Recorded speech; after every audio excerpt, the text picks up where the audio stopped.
Kadang seseorang salah memahami suatu kalimat. Ada kalimat itu yang begini, kawan. Jangan takut kepada makhluk, takutlah kepada Tuhan. Kalimat ini benar, kawan. Dengan kita takut kepada Tuhan, itu akan membawa banyak kebaikan. Gitu ya, kawan.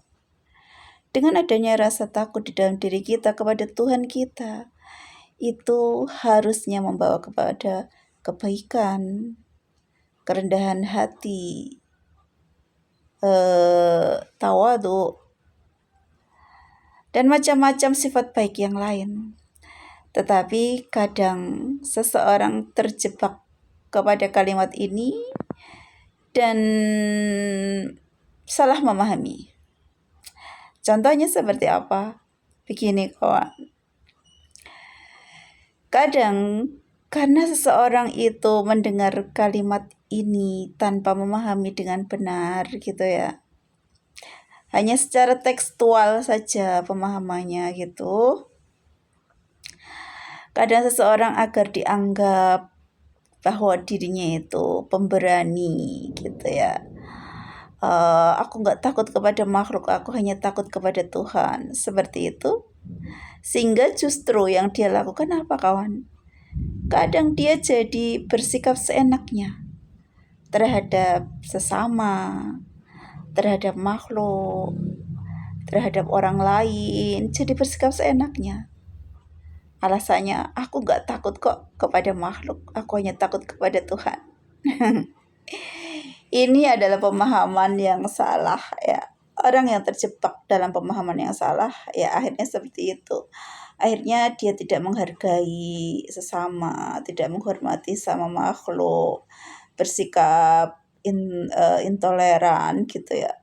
Dan kadang ya pokoknya sesukanya gitu. Nabrak aja gitu, tabrak aja gitu. Ya, orang lain ditabrak aja gitu ya.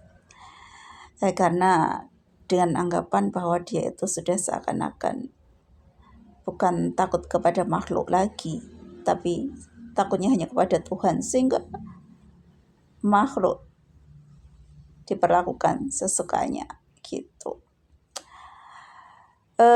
Itulah pemahaman yang salah dan seseorang yang sedang terjebak di dalam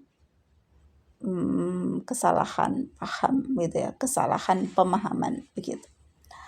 Karena justru sebenarnya seseorang yang takut kepada Tuhan, justru kepada sama makhluk dia akan lebih bersikap baik, akan bersikap lebih baik terhadap sesama, akan bersikap menghormati sesama, menjaga hak-hak sesama, khawatir melukai hati orang lain atau makhluk lain. Kenapa? Karena bukankah perintah untuk selalu berbuat baik itu adalah perintah Tuhan? Bukankah Tuhan kita memerintahkan agar kita berusaha untuk berbuat baik, memperlakukan makhluk dengan baik, memperlakukan sesama dengan baik, menjaga hak-hak sesama. Bahkan Tuhan juga membuat aturan-aturan di mana ada aturan bagaimana kita bersikap terhadap orang tua, terhadap orang yang lebih tua, terhadap orang yang lebih muda, terhadap tetangga, terhadap saudara, terhadap teman, dan terhadap sesama. Itu masing-masing itu memiliki hak-haknya. Dan kita juga punya kewajiban, setiap kita punya kewajiban yang sama. Seperti itu. Hukum Tuhan berlaku untuk semuanya. Jadi, kalau Tuhan memerintahkan untuk menjaga hak-hak sesama manusia, maka itu perintah untuk setiap orang, setiap pribadi. Dan jika semua melaksanakan, tentu masing-masing pribadi akan menerima haknya masing-masing.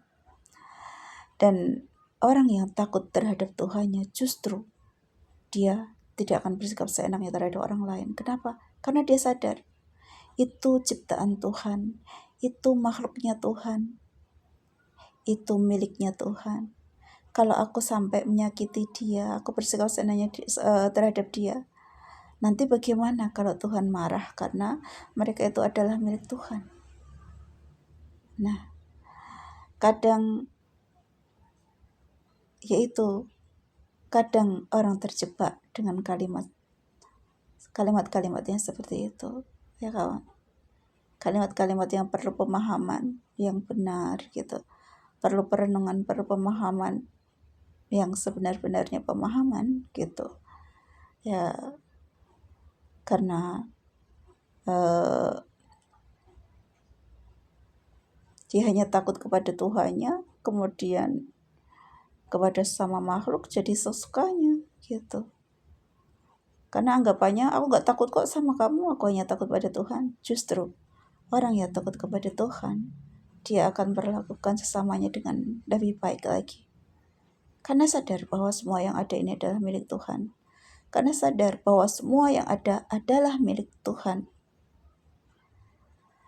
Jadi, kalau semuanya milik Tuhan dan kita perlakukan seenaknya, kalaupun orang yang kita perlakukan seenaknya hanya diam dan menerima, apakah sang pemilik akan menerima?